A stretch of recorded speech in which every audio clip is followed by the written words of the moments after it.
देखिए, ईरान और अमेरिका के बीच ना तनाव एकदम चरम पर है। मतलब दुनिया की दो बड़ी ताकतें बिल्कुल आमने सामने हैं।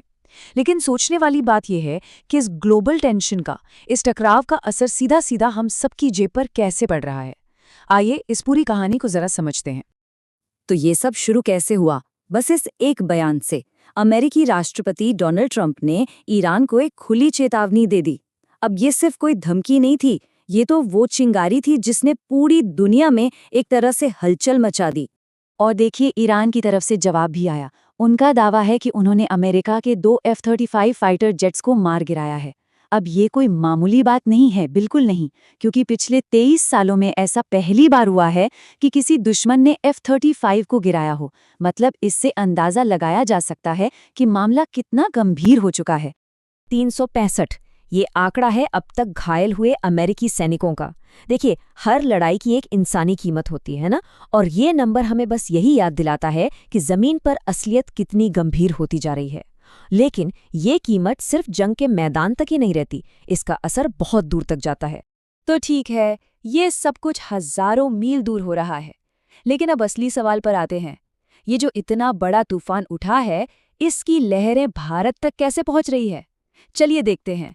और ये सवाल तो मन में आता ही है कि भाई, ईरान और अमेरिका में जो भी चल रहा है उससे भारत में किसी की रोज की जिंदगी पर आखिर क्या फर्क पड़ सकता है, कैसे? तो इसका जवाब छिपा है पानी के एक बहुत ही संकरे रास्ते में। इसे कहते हैं स्ट्रेट ऑफ होर्मुज।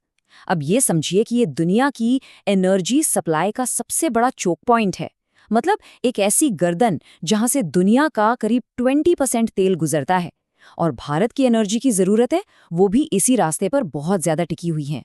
अभी हाल ही की बात है, एक भारतीय टैंकर जिसमें 46,000 टन एलपीजी भरी थी, वो इसी खतरनाक रास्ते से होकर निकला है। और ये अकेला नहीं है, सोचिए 17 और टैंकर लाइन में लगे हैं। अब जरा सोचिए, अगर इस रास्ते में जरा सी भी रुकावट आई तो इसका सीधा असर भारत के लाखों घरों के किचन में गैस सप्लाई पर पड़ेगा। और अब इस आर्थिक दबाव और अनिश्चितता के माहौल में सरकार भी एक्शन में आई है। एक बड़ा सेफ्टी नेट या कहिए सुरक्षा कवच तैयार किया जा रहा है, ताकि आम लोगों को इन झटकों से बचाया जा सके।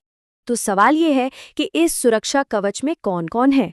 सरकार का फोकस है किसानों पर, महिलाओं पर, मजदूरों, छोटे व्यापारियों और आम नागरिकों पर। मतलब कोशिश ये है कि समाज के हर तबके तक मदद पहुंचे। तो सबसे पहले सरकार कोशिश कर रही है कि अर्थव्यवस्था की जो नींव है उसे सहारा दिया जाए।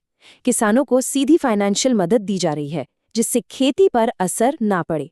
छोटे व्यापारियों के लिए टैक्स में राहत और एक बड़ी लोन गारंटी स्कीम की भी तैयारी है। और हाँ, जो अपना खुद का काम शुरू करना चाहते हैं उन्हें बिना गारंटी के लोन मिल रहा है, ताकि वो अपने पैरों पर खड़े हो सकें। अब आते हैं परिवारों और मजदूरों पर। महिलाओं को आत्मनिर्भर बनाने के लिए मुफ्त सिलाई मशीन जैसी स्कीमें हैं। साथ ही प्रधानमंत्री उज्ज्वला योजना के तहत भी फायदे दिए जा रहे हैं। वहीं दूसरी तरफ मजदूरों के लिए मनरेगा के तहत और ज्यादा काम देने का वादा किया गया है। और इन सब के अलावा भी कुछ योजनाएं हैं जो लगभग हर किसी के काम आ सकती हैं, जैसे आयुष्मान कार्ड से 5 लाख तक का मुफ्त इलाज, गरीब परिवारों के लिए मुफ्त राशन की व्यवस्था और प्रधानमंत्री आवास योजना के तहत पक्का घर बनाने के लिए मदद। ये सब मिलकर एक बहुत बड़ा सोशल सेफ्टी नेट तैयार करते हैं। लेकिन इतनी सारी योजनाओं को करोड़ों लोगों तक पहुंचाना, ये अपने आप में एक बहुत बड़ा चैलेंज है। तो चलिए देखते हैं कि ये हो कैसे रहा है और इसमें टेक्नोलॉजी का क्या रोल है। याद है वो जमाना, सरकारी दफ्तरों की लंबी लंबी लाइनें, कागजों के ढेर? अब वो सब बदल रहा है। अब वही काम मोबाइल फोन से घर बैठे हो जाता है। चाहे आधार में कुछ ठीक कराना हो या स्कॉलरशिप का फॉर्म भरना हो, डिजिटल प्लेटफॉर्म्स ने इसे वाकई बहुत आसान बना दिया है। लेकिन यहीं पर एक बहुत जरूरी बात है। जहां इस डिजिटल सिस्टम ने हमारी जिंदगी आसान की है, वहीं इसने नए खतरे भी खड़े कर दिए हैं। वो सरकारी योजनाओं के नाम पर आने वाले नकली लिंक्स, ओटीपी पूछने वाले फ्रॉड कॉल्स। यूपीआई ने पेमेंट को तो बहुत आसान बना दिया है, पर इसने हमें ऑनलाइन स्कैम्स का आसान टारगेट भी बना दिया है। तो एक बात हमेशा याद रखनी है, सतर्कता ही सबसे बड़ा बचाव है।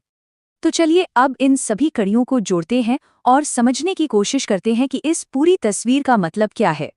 तो देखिए पूरी चेन कैसे बनती है। सबसे पहले एक ग्लोबल कॉन्फ्लिक्ट होता है, जिससे आर्थिक दबाव बनता है। इसका सीधा असर पड़ता है भारत की एनर्जी सप्लाई पर, और घर घर में टेंशन बढ़ जाती है। इसके जवाब में सरकार एक बड़ा सेफ्टी नेट लेकर आती है, और इस मदद को करोड़ों लोगों तक पहुंचाने का सबसे ज़रूरी जरिया क्या बनता है? डिजिटल टूल्स, यानी हम सबके हाथ में जो मोबाइल फ़ोन है वो। और आखिर में सबसे बड़ा सवाल यही है, हमारी दुनिया एक तरफ तो और ज़्यादा कनेक्ट हो रही है, लेकिन दूसरी तरफ उतनी ही अनिश्चित भी होती जा रही है। तो ऐसे में ये जो नया डिजिटल सेफ्टी नेट बना है, ये भविष्य की चुनौतियों का सामना करने के लिए कितना तैयार है? क्या ये बड़े साइबर हमलों को झेल सकता है? और उन लोगों का क्या जो आज भी टेक्नोलॉजी से दूर हैं, जिसे हम डिजिटल डिवाइड कहते हैं? ये वो सवाल हैं जिनका जवाब हम सबको मिलकर सोचना होगा।